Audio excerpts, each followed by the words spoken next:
Hi, fifth graders. All right, so today we're going to talk about the French and Dutch in North America. So England and Britain were not the only ones that were trying to settle in North America. There was a lot of other interest in that area.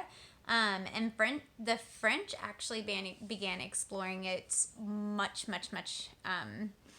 before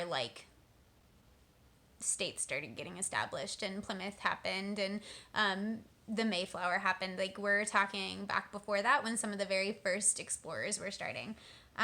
So the French started just a couple of years after the Spaniards.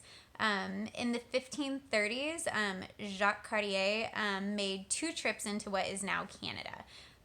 He was looking for what they called a Northwest Passage. So it was supposed to be this river that would cut through all of North America and get them closer to Asia. They wanted to do that because they thought it would be better for trade with Asia. So he didn't find a shortcut, but he did claim the region for France. On his third voyage in 1541, Cartier believed he had found gold and diamonds in that area. But when he loaded up pounds of it and brought it back, they found out it was just rocks. So the French really were like, okay, well, there's nothing important in Canada, so we're not going to settle it. So they were like, okay, fine. So in 1560s, the French did start a settlement in what is now Florida, but the Spaniards quickly destroyed it. But the French were still interested in what North America had to offer. It was kind of this mystery land, and people felt like there had to be stuff there.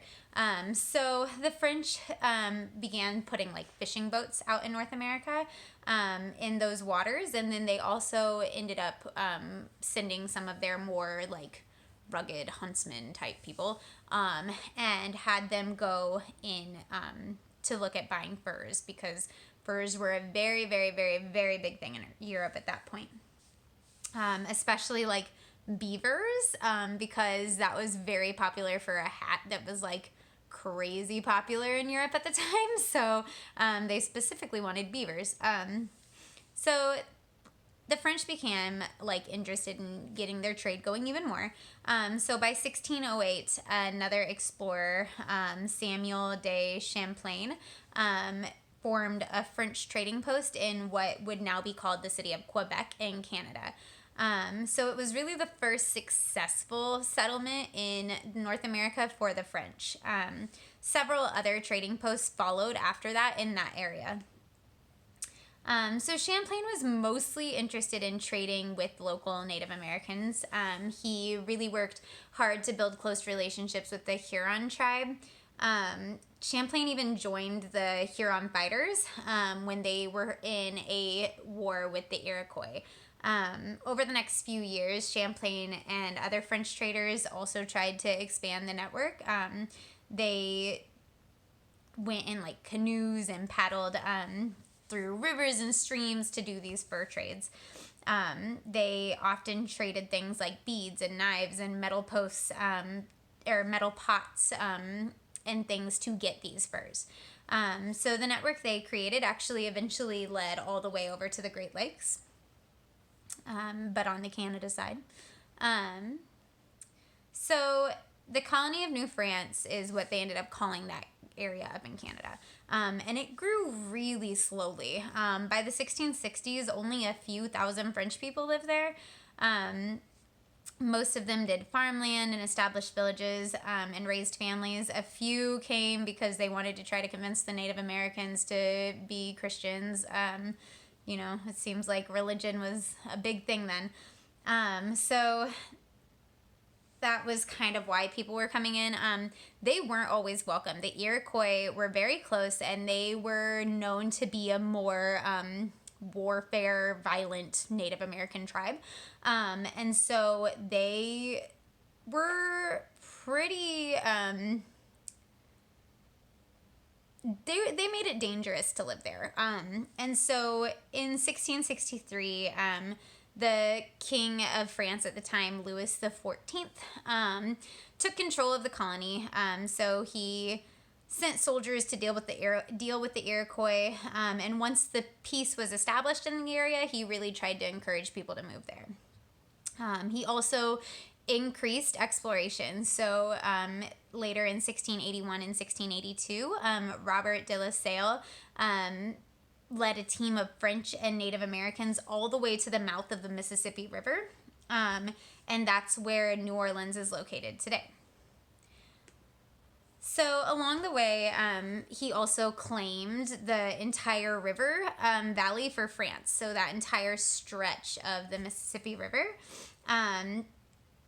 And so it covered a lot of North America, and he called it Louisiana in order to honor King Louis. So the French were not the only people that were interested in it. The Netherlands is a country that also had a lot of high interest, and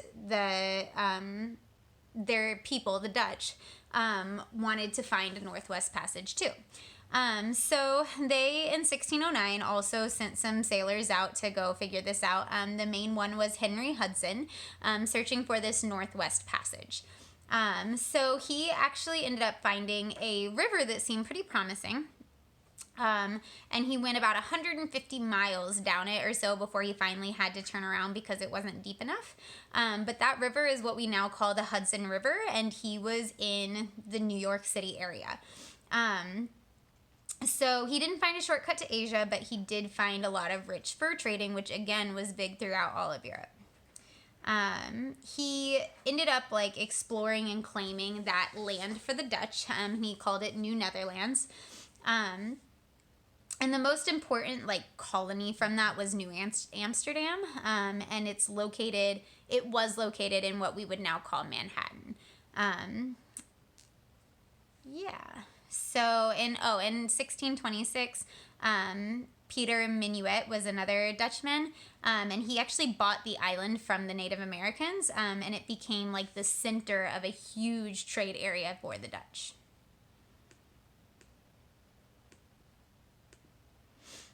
Okay, so like Jamestown, New Netherland was totally based on commerce. So commerce is that whole business of buying and selling goods. And so he ran a Dutch company. Basically a Dutch company ended up running the whole colony because that's what they were there for. So shareholders and settlers and people in the area really hoped that the colony was going to make them rich. So a lot of them took part in the fur trade. Some started farming. Some were craftspeople making jewelry and pots and furniture and tools. One village did a lot of hunting of whales, and that was their main trade. And the population grew pretty steadily, much faster than the New France area did. And so by the mid-1660s, they had 9,000 people living there. But not all of them were Dutch. They actually invited, the company invited settlers from Germany, Sweden, Denmark, and other European countries to New Netherlands.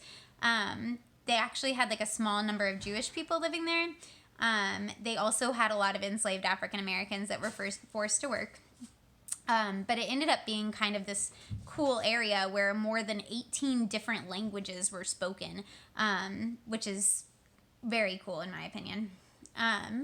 The Native Americans in that area did include the powerful Iroquois, and even though the settlers depended on them for furs, and they tried to build close relationships, there were a lot of conflicts. There was a lot of stuff that was causing disagreements. Even between the Dutch and English settlements, they ended up having a lot of conflicts between each other. And eventually the English end up taking over all of New Netherland. So yeah, that's pretty much all for that chapter. I hope this helps, and I will see you guys later.